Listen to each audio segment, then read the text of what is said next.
démb nag moo tax tey mu gën a tar parce que tey bu ko génne woon ñu dem ci yeneen département daañu wane ay irrégularité yeneen parce que du rek dans la zone nord bi am nay jafe-jafe mais foofu lañ doon bañ ku fa dugg ci yëpp mais jot nañoo dugg ci yenn yi ba gis ci ay jafe-jafe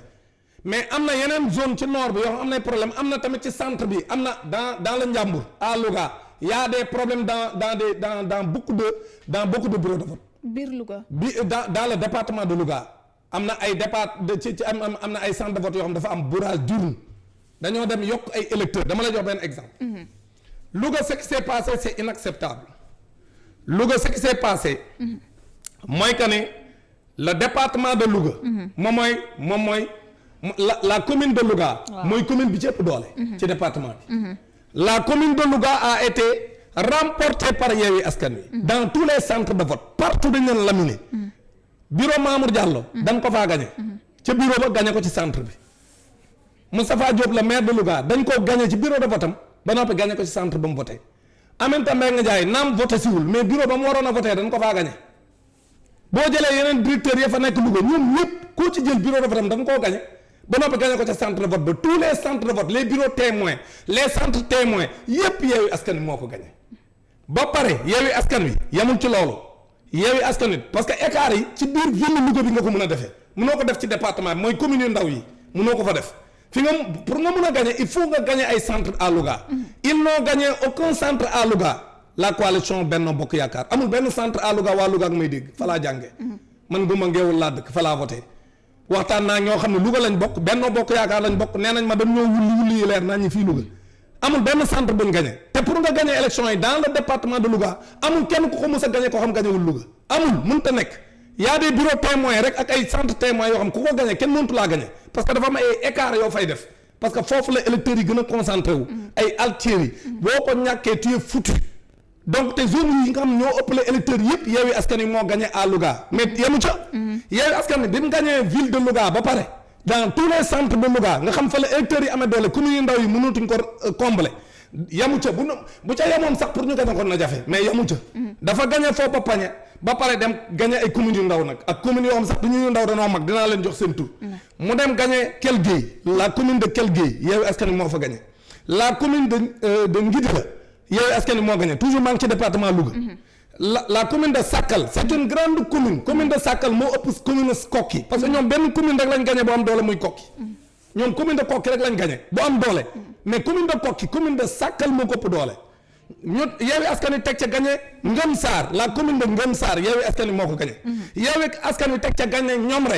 c'est une très grande commune bokk na ci yu gën a mag ci région de Louga la bokk dëkk la boo xam ne ñi may seetaan te xam Louga xam na ne Ñomre à part Louga pour nga am commune bu ko gën a rëy yombul ñu pare fa gagné la commune de Léona tamit ponkalum commune la dans le département de Louga yii ma la fi limal yëpp ak boor Louga ak commune Louga yëpp Yewwi Askan Wi moo ko gagné léegi nag ñoom ñu gagné lan ay dëkk yu ndaw lañ gagné à Louga ñoom leen gagné mooy ay Thiamène benn dëkk bu am dool lañ voté muy lañ gagné muy Kokki te Kokki nee naa la Sakal sax a ko ëpp léegi ñu tegaat ca Kër Momar Sarr commune bu ndaw la ñu teg ca Pepe Warak ñu teg ca Gandé teg ca Guet Ardo yi ma lay wax ñëpp ay commune ndaw lañ ay Ngeer Malal ak Mbéjéen yi leen gagné ñoom gagné wuñ leneen gagné wuñ benn ville bu mag à part Kokki ab village la bu mag mais daa am village bu ko ëpp doole foofu muy Sakal te Yewwi Askan moo gagné xam nga liy dëgg mooy bourrage d'urne lan def à Louga. résultat yi. danoo buure urne yi. ci département yaa may dégg. parce que ni waxut ak li nga lim léegi. déggoo li ma la wax dañoo def bourrage d'urne te baa ma jox la beneen information gis nga ci guddi gi le 31 juillet jour élection yi. biñ demee bañ tëj bureau de vote yi. ba wàññi ba wax fu ci nekk ko gagné ba résultat yi yëpp ñun. à la préfecture de Louga ci guddi gi. moom la préfet de Louga. ñun ñu ngi may dégg du ma inventé lu ni du ma wax fii lu ñuy weddi. le préfet de Louga moo taxaw devant les journalistes. mu def point de presse. point de presse mooy joxe résultat yi. le jour J. le jour J tous les journalistes étaient présents. Il y a un journal qu'elle a annoncé RFM. Le journal RFM de 22h annoncé wax résultat yi à Louga. le préfet wax mu leer nañ le préfet de Louga ni Yewwi Askan Wi à 52%. c'est le préfet de Louga qui l'a dit ni Yewwi Askan Wi am na 52% moo remporté élection yi fii à Louga ba RFM jàllale ko ci guddi gi ñu xëy suba ni leen wër leen a woon a wax ni préfet bi waroo woon a wax da ngaa waroon a yem rek ci taux de participation bi mais waroon a wax kan moo gagné kan moo gagné. ñan ñoo wax loolu. mais waa Benno Bokk Yaakaar ñoom ñoo doon critiquer préfet bi xam naa ne boobu ngeen surveiller leen ñu dàq ko mais c'est-à-dire jaay doole dañ leen a gagné à Louga Benno Bokk Yaakaar dafa ñàkk élection yi comme ni nga ko ñàkkee à Kébémer comme ni mu amee ballottage à Linguère loolu muy dëgg dañ leen a duma yu métti làpp yu métti ñu xam ne bu ñàkkee Louga moom dee nañ moo tax ñun jafandu ci Louga def seen i bourrage dund comme ni ñu ko defee à Podor ce qu'ils ont fait c'est inacceptable xam nga ñun fii kenn mënuñu teg pression pour di ñu wax loo ba duñu wax leen mën a xalaat fii Sénégal mënuñu jëwante soo demee ci site ANSD du caaxaan en 2019 ANSD moom moo wax ni Podor la population était de 98 456 habitants 98 456 habitants moom mooy population Podor 98 000 mooy 98 000 mooy ña fa dëkk nii la population bi tolloon en 2019 98 456 et nous sommes en 2022 maintenant 3 ans après 3 ans après moom ANSD boobu démb lay doog a modifier site bi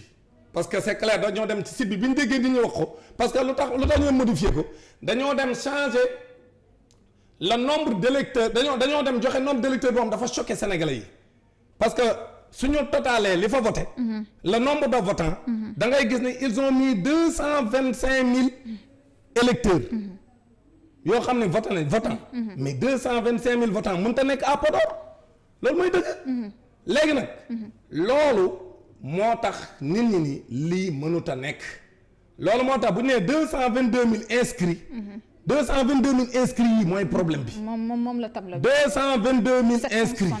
222 765 inscrits yi. c'est là où il y a problème wax nombre de votants c'est 106 639 c'est là où il y a problème pourquoi et puis bi ko nit ñi waxee xam nga boo waxee nombre d'électeurs yi nii dañuy rapporter ci population bi nan la toll. mais nan lañ fi mën a yokkee jógee 98 000. 98 000. jógee nan lañ mën a nekkee 98 000 en 2019 ci nombre d'habitants laa la wax de. 98 000 moom la inscrit de. maanaam matuñu woon téeméer. ñoom ñëpp en 2019. en 2019 c'était 98 000 habitants. loolu la Podor amoon.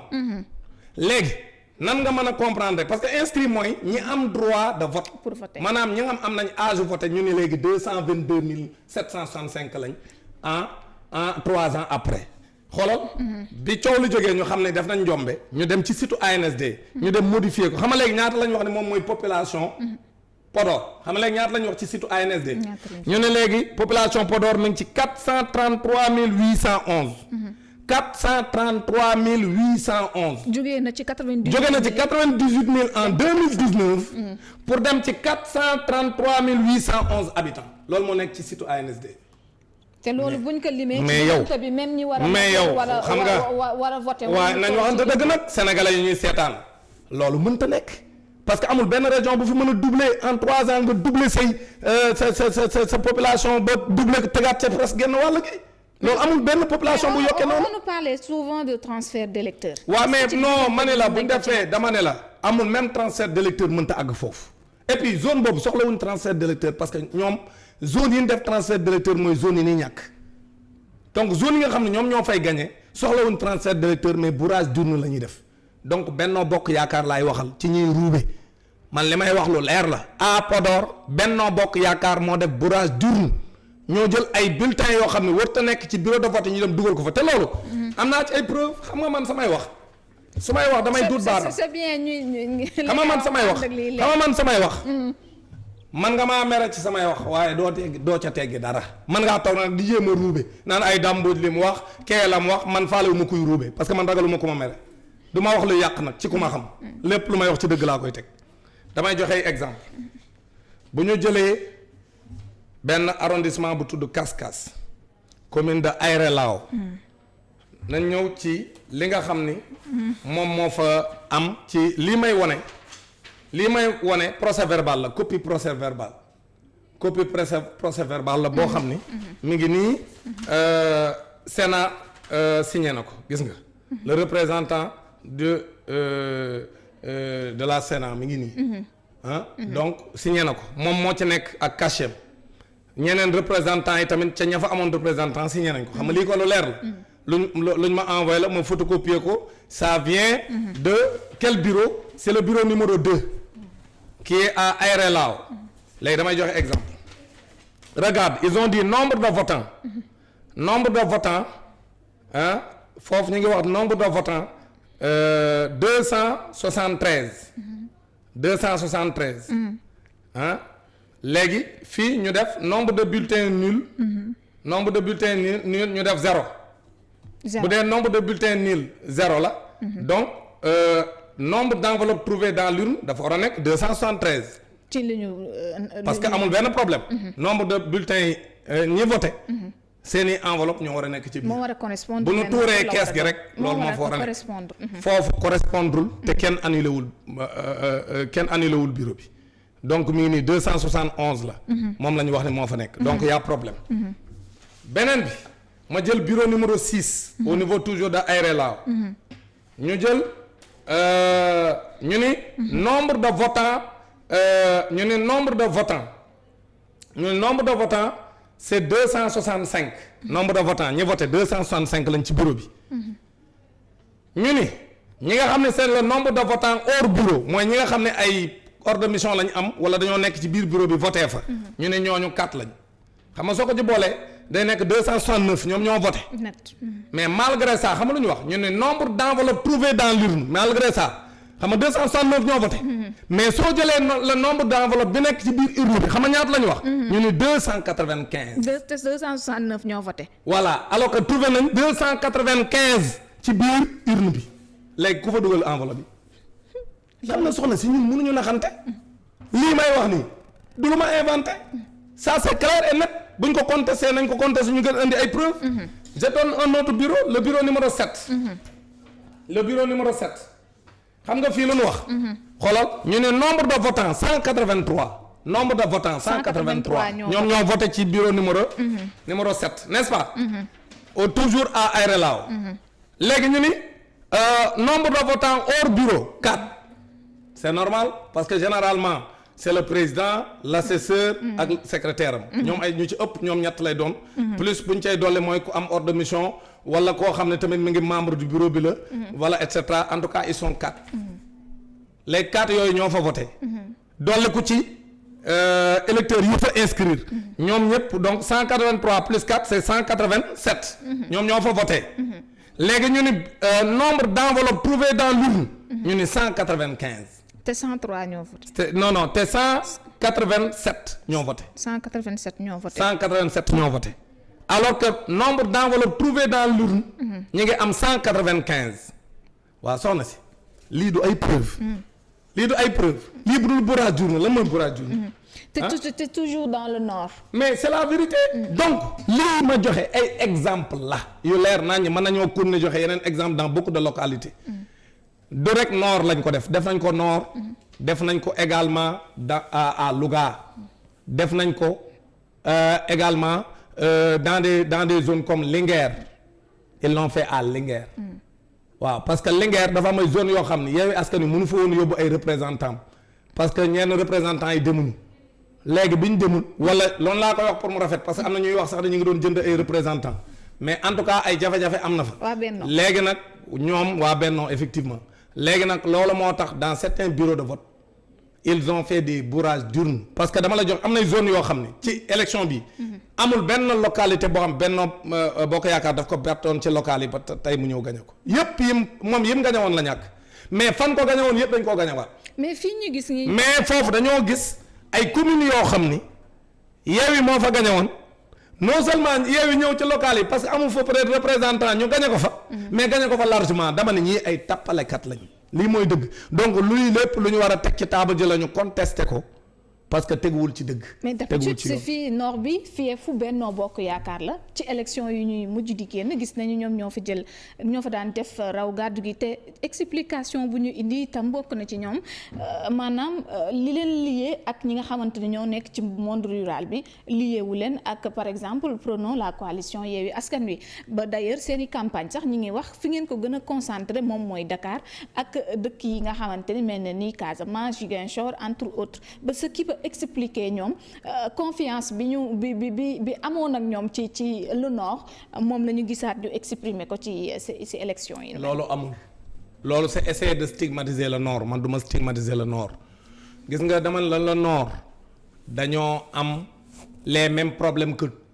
toutes les autres parties du pays la xew Matam xew Ranérou xew Kanel moo xew Louga moo xew à Kébémer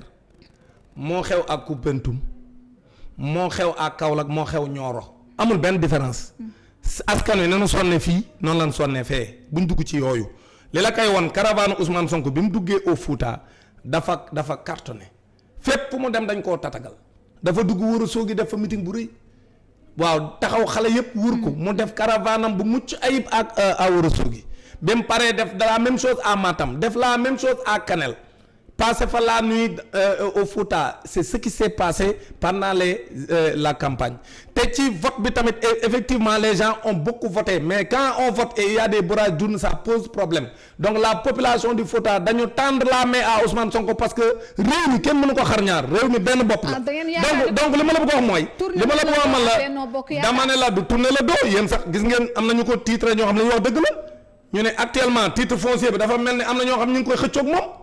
titre foncier bi moo xam ne moom la fa am Macky Sall mais moom il a été malmené au nord Macky Sall moo la gën a xam ne nam fa lale woon mat laa daal di bàyyeeku amatu ko fa actuellement mais parce que Sénégal benn bopp la mais fi gën a Yewwi Askan Wi fi mu gën a mobiliser c'est pas Ziguinchor Ziguinchor ci pourcentage en termes de pourcentage Ziguinchor ci zone yi gën a faible Yewwi la bokk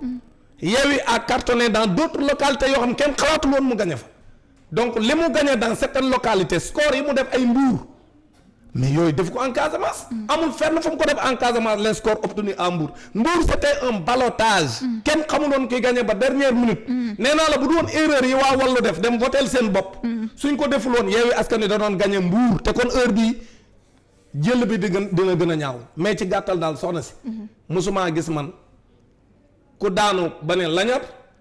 tak ripp suuf ne wàcc ma maa la daan koy daan da ngay féete kaw Benno Bokk Yaakaar daa xalangu gu métti la def ba noppi nag di jaay doole parce que tey xoolal ce qui se passe dans les rues de Dakar yow yaa ngi proclamer des résultats provisoires lu fa jar tëj Dakar mbedd yëpp ñu ngi fa teg seen i char mel ni Sénégal daan na ci guerre. est-ce que du sorti Yewwi Askan Wi non déedéet ñoom kay non dafa mel ni ñoom danoo xamoon askan wi génn défendre seen vote dama ni askanu Sénégal